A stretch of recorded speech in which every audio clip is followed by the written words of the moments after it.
कोशिशें जारी हैं। नेपाल, जहां जली हुई इमारतों से अब स्याह कालिक साफ करने की कवायद जोर पकड़ रही है, लेकिन नेपाल ने जो खोया है, इन 5 दिनों में नेपाल ने जो सहा है, नेपाल जितना जला है, उस आग की तासीर को ठंडा होने में वक्त लगेगा और शायद बहुत वक्त। स्थिर हालातों की कवायदों के संघर्ष के बीच नेपाल का सुप्रीम कोर्ट रविवार को फिर से काम शुरू करने जा रहा है। मुख्य न्यायाधीश प्रकाश मान सिंह ने गुरुवार को बताया कि अदालत रविवार से नियमित सुनवाई शुरू करेगी। साथ ही राउत ने उन न्यायाधीशों, कर्मचारियों, वकीलों, छात्रों, सुरक्षा कर्मियों और आम नागरिकों का आभार जताया, जिन्होंने हाल ही की हिंसा के दौरान अदालत की फाइलों और संसाधनों को आगजनी और तोड़फोड़ से बचाने में मदद की है। नेपाल पुलिस ने उन कैदियों से अपील की है जो हाल ही में जेलों और सुधार गृहों से भाग गए या बाहर निकल आए। गुरुवार जारी बयान में पुलिस ने कहा कि ऐसे कैदी जल्द से जल्द पुलिस या प्रशासन से संपर्क करें और वापस लौट आएं।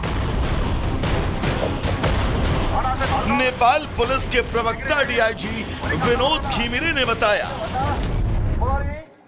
अब तक 1455 कैदियों को सेना, पुलिस और सशस्त्र पुलिस ने देश के अलग अलग हिस्सों से पकड़ लिया है। इनमें से कुछ कैदी खुद पुलिस से संपर्क करके आए, जबकि ज्यादातर को गिरफ्तार किया गया। नेपाल में चल रहे हिंसक प्रदर्शनों के बीच 1500 से ज्यादा कैदी देश की 24 से ज्यादा जेलों से भाग गए। वहीं देश में फैली अशांति के कारण देश में फंसे विदेशी पर्यटकों को राहत देने के लिए नेपाल के इमिग्रेशन डिपार्टमेंट ने बड़ा फैसला लिया।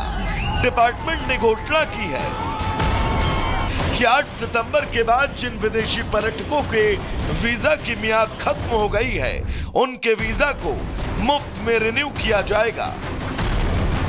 तो वहीं नेपाल की पूर्व राष्ट्रपति विद्या देवी भंडारी ने गुरुवार को अपने बयान में कहा कि नई सरकार जल्द से जल्द संविधान के नियमों के तहत बननी चाहिए।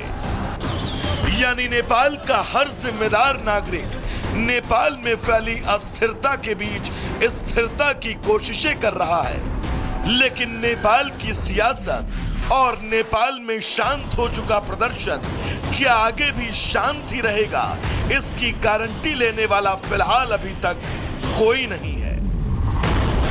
Bureau report, Republic Bharat.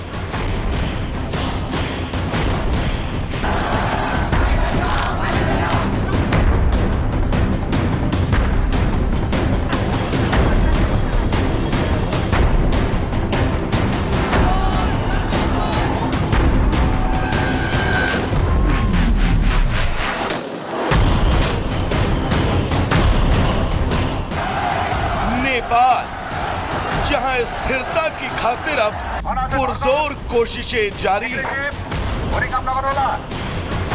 Nepal, जहां जली हुई इमारतों से अब स्याह कालिक साफ करने की कवायद जोर पकड़ रही है, लेकिन नेपाल ने जो खोया है, इन 5 दिनों में नेपाल ने जो सहा है, नेपाल जितना जला है, उस आग की तासीर को ठंडा होने में वक्त लगेगा और शायद बहुत वक्त। स्थिर हालातों की कवायदों के संघर्ष के बीच नेपाल का सुप्रीम कोर्ट रविवार को फिर से काम शुरू करने जा रहा है। मुख्य न्यायाधीश प्रकाश मान सिंह ने गुरुवार को बताया कि अदालत रविवार से नियमित सुनवाई शुरू करेगी। साथ ही राउत ने उन न्यायाधीशों, कर्मचारियों, वकीलों, छात्रों, सुरक्षा कर्मियों और आम नागरिकों का आभार जताया, जिन्होंने हाल ही की हिंसा के दौरान अदालत की फाइलों और संसाधनों को आगजनी और तोड़फोड़ से बचाने में मदद की है।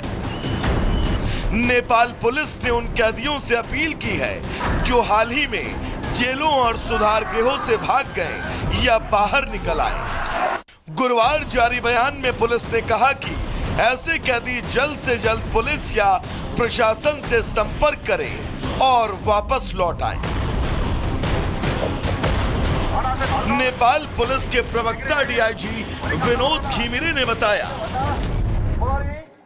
अब तक 1455 कैदियों को सेना, पुलिस और सशस्त्र पुलिस ने देश के अलग अलग हिस्सों से पकड़ लिया है। इनमें से कुछ कैदी खुद पुलिस से संपर्क करके आए, जबकि ज्यादातर को गिरफ्तार किया गया।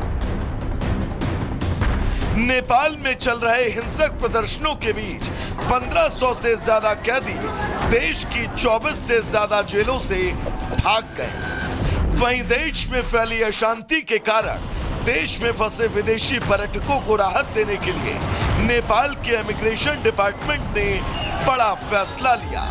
डिपार्टमेंट ने घोषणा की है कि 8 सितंबर के बाद जिन विदेशी पर्यटकों के वीजा की मियाद खत्म हो गई है, उनके वीजा को मुफ्त में रिन्यू किया जाएगा।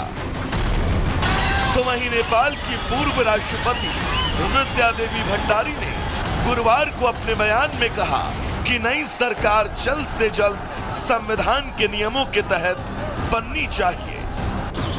यानी नेपाल का हर जिम्मेदार नागरिक नेपाल में फैली अस्थिरता के बीच स्थिरता की कोशिशें कर रहा है, लेकिन नेपाल की सियासत और नेपाल में शांत हो चुका प्रदर्शन क्या आगे भी शांत ही रहेगा, इसकी गारंटी लेने वाला फिलहाल अभी तक कोई नहीं है।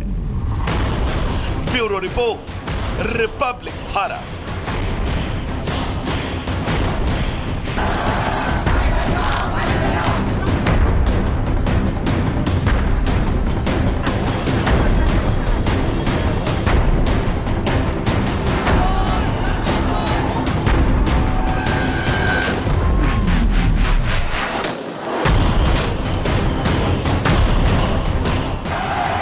नेपाल, जहां स्थिरता की खातिर अब पुरजोर कोशिशें जारी हैं। नेपाल, जहां जली हुई इमारतों से अब स्याह कालिक साफ करने की कवायद जोर पकड़ रही है। लेकिन नेपाल ने जो खोया है, इन 5 दिनों में नेपाल ने जो सहा है, नेपाल जितना जला है, उस आग की तासीर को ठंडा होने में वक्त लगेगा और शायद बहुत वक्त।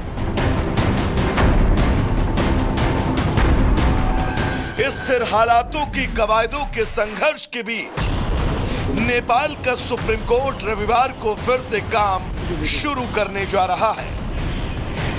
मुख्य न्यायाधीश प्रकाश मान सिंह ने गुरुवार को बताया कि अदालत रविवार से नियमित सुनवाई शुरू करेगी।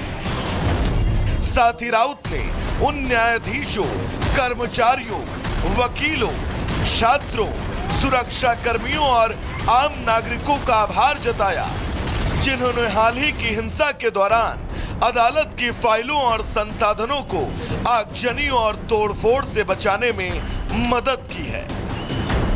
नेपाल पुलिस ने उन कैदियों से अपील की है जो हाल ही में जेलों और सुधार गृहों से भाग गए या बाहर निकल आए। गुरुवार जारी बयान में पुलिस ने कहा कि ऐसे कैदी जल्द से जल्द पुलिस या प्रशासन से संपर्क करें और वापस लौट आए। नेपाल पुलिस के प्रवक्ता डीआईजी विनोद घिमिरे ने बताया, अब तक 1455 कैदियों को सेना, पुलिस और सशस्त्र पुलिस ने देश के अलग अलग हिस्सों से पकड़ लिया है। इनमें से कुछ कैदी खुद पुलिस से संपर्क करके आए, जबकि ज्यादातर को गिरफ्तार किया गया। नेपाल में चल रहे हिंसक प्रदर्शनों के बीच 1500 से ज्यादा कैदी देश की 24 से ज्यादा जेलों से भाग गए। वहीं देश में फैली अशांति के कारण देश में फंसे विदेशी पर्यटकों को राहत देने के लिए नेपाल के इमिग्रेशन डिपार्टमेंट ने बड़ा फैसला लिया। डिपार्टमेंट ने घोषणा की है कि 8 सितंबर के बाद जिन विदेशी पर्यटकों के वीजा की मियाद खत्म हो गई है, उनके वीजा को मुफ्त में रिन्यू किया जाएगा। तो वहीं नेपाल की पूर्व राष्ट्रपति विद्या देवी भंडारी ने गुरुवार को अपने बयान में कहा कि नई सरकार जल्द से जल्द संविधान के नियमों के तहत बननी चाहिए। यानी नेपाल का हर जिम्मेदार नागरिक नेपाल में फैली अस्थिरता के बीच स्थिरता की कोशिशें कर रहा है, लेकिन नेपाल की सियासत और नेपाल में शांत हो चुका प्रदर्शन क्या आगे भी शांत ही रहेगा, इसकी गारंटी लेने वाला फिलहाल अभी तक कोई नहीं है। Bureau report, Republic Bharat.